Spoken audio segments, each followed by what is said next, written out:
After release మీకు వచ్చిన compliments అంటే బెస్ట్ రకరకాలు చెప్తాను. ఇప్పుడు నేను చెప్తాను, మీరు పవన్ గారు అసలు అదరగొట్టేసారు, చించేశారు, అలా కాకుండా మీకు అంటే ఒక గుర్తుండిపోయే స్పెషల్ కాంప్లిమెంట్స్ అంటే ఏం చెప్తారు? చాలా కాంప్లిమెంట్స్ వస్తున్నాయండి, అన్ని డైరెక్షన్స్ నుంచి వస్తున్నాయి. ఫ్యామిలీ, ఫ్రెండ్స్, వాళ్ళ రిలేటివ్స్ నుంచి ఎక్కడెక్కడ నుంచో స్క్రీన్ షాట్స్ వస్తున్నాయి.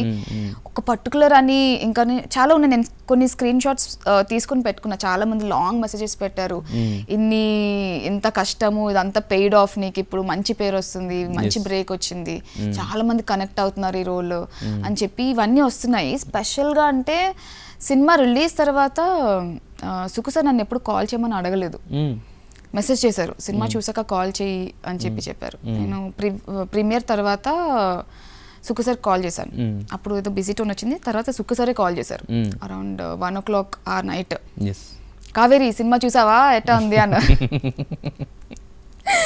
సార్ నేను సెట్లో చెప్తున్నప్పుడు నేను నమ్మలేదు, కానీ సినిమా మొత్తం నీ మీద అవుతుంది అంటే నేను చాలా జోవియల్గా తీసుకున్నాను సార్. ఇప్పుడు అందరూ అదే అంటున్నారు, చాలా చాలా హ్యాపీ సార్. ఇలాంటి ఆపర్చునిటీ ఎవరిస్తారు, ఎవరు నమ్మిస్తారు? ఇంత హై స్టేక్స్ ఉన్న సినిమాలో, ఇంత ఎక్స్పెక్టేషన్ ఉన్న సినిమాలో నన్ను నమ్మి నాకు ఆఫర్ ఇచ్చారు, థ్యాంక్ యూ సో మచ్ అని చెప్పా. పేరెంట్స్ అందరూ హ్యాపీయా, ఇంట్లో అందరూ హ్యాపీయా అడిగానని చెప్పు అన్నారు. Super happy sir. That one call I will remember. Yes, ఎందుకంటే ఇప్పుడు అంత పెద్ద డైరెక్టర్ గుర్తుపెట్టుకుని కాల్ చేసి అంటే మీరు అన్నమాట ఆయన గుర్తుంది, మీరు జోవియల్గా అన్న ఇది కూడా అయితే. మరి మీ చిన్నమ్మ, ఎందుకంటే ఇప్పుడు మీ క్లోజ్లు అన్నీ నేను అన్నాను కదా ఇందాక, అది నాట్ ఓన్లీ అంటే ఆయన తీసిన విధానం కూడా ఎలా అంటే, మీరు ఉంటే అల్లు అర్జున్తో ఉన్నారు, లేదంటే రష్మిగా ఉన్నారు కాబట్టి ఇంకా కంపల్సరీ క్లోజెస్ నీడ్ అయినాయి యాక్చువల్గా. సో ఎమోషన్ కి కూడా ఇంపార్టెంట్ కాబట్టి